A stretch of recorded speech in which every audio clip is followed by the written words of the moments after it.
Hi, I'm Hailey Bieber, and I am here to answer Bazaar's burning beauty questions.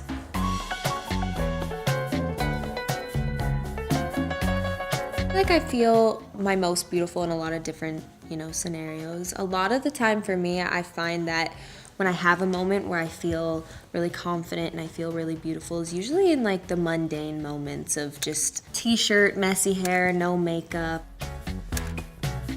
I'm not necessarily somebody who enjoys spending the time to do my hair and makeup.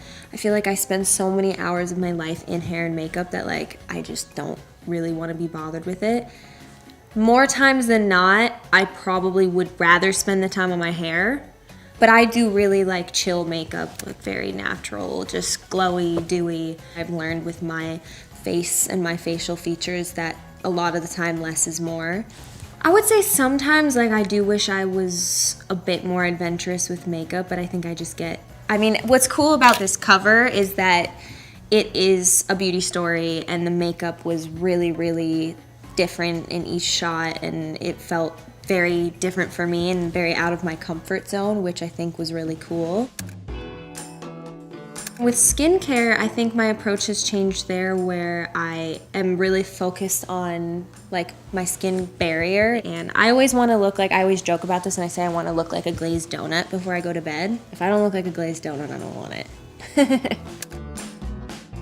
I've learned a lot of beauty things from my mom. I think one of the biggest things is that when I was young, she never ever let me get out of the bath or the shower without drenching my whole body in lotion. She just wouldn't let it slide.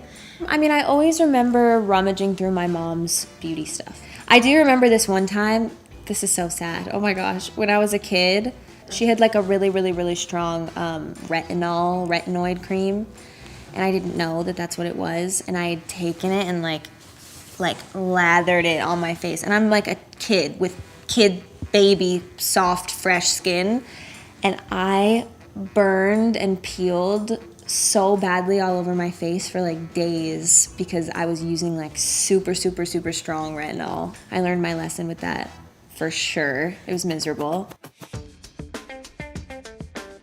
One beauty rule that I swear by is, first of all, I love Carrie Mulligan. She's a queen. One beauty rule that I swear by is never sleeping with makeup on. Ever, ever, ever, ever, ever, under any circumstance, get it off. I look back for a lot of beauty inspiration and beauty vibe inspiration from the supermodels of the 90s. Old school Kate Moss, her just no makeup on a beach somewhere with her with her pink hair. Rihanna is a beauty icon to me as well. I feel like she's legitimately one of the most beautiful people I've ever seen in my life, in person and not in person. So that's where I get a lot of my beauty inspiration from. Self-care for me can be a lot of different things. I think it can be taking a nice long bath, it can be spending time outside, it can be praying, it can be reading a book, staying off your phone, putting your phone in the dresser for the weekend. I think it's whatever you feel is feeding your soul. I think my philosophy on beauty is, we all have our own beauty in one way or another. I think most of the time that comes from within as you grow and evolve as a person, and when you're kind to people and you love people, it does show on the outside as well. I think when people are you're glowing, I think that's coming from the inside when people say that.